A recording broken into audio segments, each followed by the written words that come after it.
Você já sentiu que, por volta dos 30 anos, algo não encaixava, mesmo fazendo tudo o que era esperado? Eu observo, há muitos anos, um fenômeno silencioso que atravessa a vida de inúmeros adultos jovens. Ele não chega como um colapso evidente, nem como uma ruptura espetacular. Ele chega de forma discreta. A pessoa continua acordando cedo, indo ao trabalho, cumprindo compromissos, mantendo conversas triviais. Mas internamente algo começa a falhar. Surge uma sensação difusa de vazio, acompanhada de uma pergunta insistente que não encontra resposta fácil. É esta a vida que é minha? Esse momento costuma aparecer por volta dos 30 anos, e quando ele aparece, não diz respeito apenas ao indivíduo, ele reverbera profundamente na relação com os pais. Costuma-se chamar isso de crise dos 30 anos, mas eu prefiro dizer que se trata de um momento de reorganização psíquica tardia. Não é a idade que provoca a crise, é o esgotamento de uma forma de viver que foi sustentada por adaptações excessivas. Até esse ponto da vida, muitos caminharam apoiados em expectativas externas, em ideais familiares, em exigências sociais. Aos 30, o sujeito já não consegue mais sustentar uma existência que não tenha sentido emocional. Ele continua funcionando, mas algo dentro dele começa a se recusar a seguir. Quando escuto esses adultos, percebo que não falam apenas de carreira, dinheiro ou sucesso. Eles falam de cansaço interno. Falam de uma vida que parece correta por fora, mas estranha por dentro. É nesse ponto que reconheço o colapso do falso self. O falso self é aquela organização da personalidade que se constrói para responder às demandas do ambiente. Ele aprende a agradar, a corresponder, a não incomodar. Em muitos lares, ele se forma muito cedo, quando a criança percebe que precisa se ajustar para preservar o vínculo com aqueles de quem depende. Essa adaptação é, no início, uma estratégia de sobrevivência. Ela permite que a criança permaneça ligada aos pais. Mas quando ela se torna a única forma de existir, algo essencial fica oculto. O verdadeiro self, aquele núcleo espontâneo, criativo e vivo, fica abafado. Durante anos, isso pode parecer funcionar. A pessoa cresce, estuda, trabalha, constrói uma vida aparentemente estável, mas chega um momento em que essa estrutura não sustenta mais a continuidade do ser.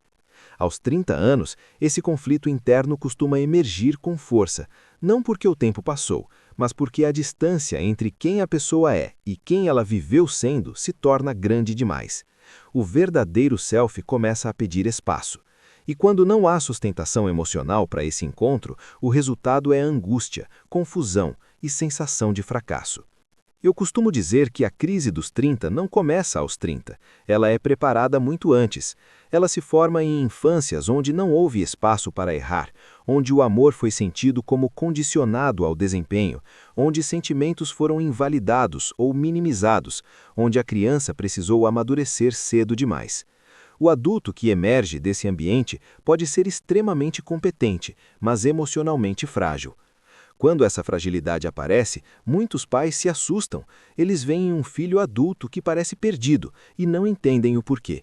Do ponto de vista externo, tudo parece em ordem, mas internamente, esse filho está tentando responder a uma pergunta fundamental. Posso viver a partir de mim ou preciso continuar sendo o que esperam? Vejo essa crise se manifestar de várias formas. Alguns entram em um desânimo persistente, outros mudam de carreira repetidas vezes. Alguns se sentem constantemente atrasados na vida, outros se tornam irritados, defensivos, fechados. Há aqueles que se afastam emocionalmente da família sem conseguir explicar claramente o motivo. Não se trata de ingratidão, trata-se de sobrevivência psíquica. Nesse momento, a postura dos pais é decisiva. O impulso mais comum é tentar corrigir, orientar, comparar. Frases bem intencionadas podem se tornar invasivas. Quando um pai diz, na sua idade eu já tinha conseguido, ele não percebe que está fechando o espaço para a experiência subjetiva do filho. Quando uma mãe diz, isso é falta de esforço, ela invalida uma dor que não é preguiça, mas esgotamento emocional. Ajudar nesse contexto não significa oferecer soluções. Ajudar significa sustentar. Eu chamo isso, seguindo Winnicott, de holding emocional. Sustentar é estar presente sem invadir. É ouvir sem transformar tudo em conselho. é tolerar a confusão do outro sem a necessidade de organizá-la rapidamente. Sei o quanto isso é difícil para os pais, porque sustentar exige lidar com a própria angústia, exige abrir mão da fantasia de controle, exige aceitar que o filho percorra caminhos que talvez nunca tenham sido imaginados. Mas é justamente essa postura que fortalece o verdadeiro self. Quando esse suporte não existe, o afastamento pode se intensificar. Muitos filhos se distanciam emocionalmente durante a crise dos 30. Eles não conseguem permanecer próximos sem sentir que precisam se explicar, se justificar ou se defender. O afastamento, nesses casos, não é rejeição, é proteção. Pais que conseguem respeitar esse movimento sem romper o vínculo oferecem algo extremamente valioso. Eles constroem um espaço ao qual o filho pode retornar quando estiver mais integrado, um ambiente que não exige acertos imediatos, nem sucesso, nem estabilidade total, apenas presença. Quero dizer algo importante aos pais que me escutam: nunca é tarde para ser suficientemente bom. Nenhum pai foi perfeito, nenhum ambiente foi ideal. O que importa é a disponibilidade emocional no presente. Reconhecer falhas, ouvir sem se defender, sustentar o vínculo mesmo no desconforto, ainda tem um efeito profundo. A crise dos 30, quando atravessada com algum apoio emocional, pode se tornar um ponto de reorganização. Não é o fim de nada. Para muitos, é o primeiro encontro verdadeiro consigo mesmos. Pode ser doloroso, mas também pode ser libertador. Pais podem ser pontes nesse processo, ou podem, sem perceber, se tornar obstáculos.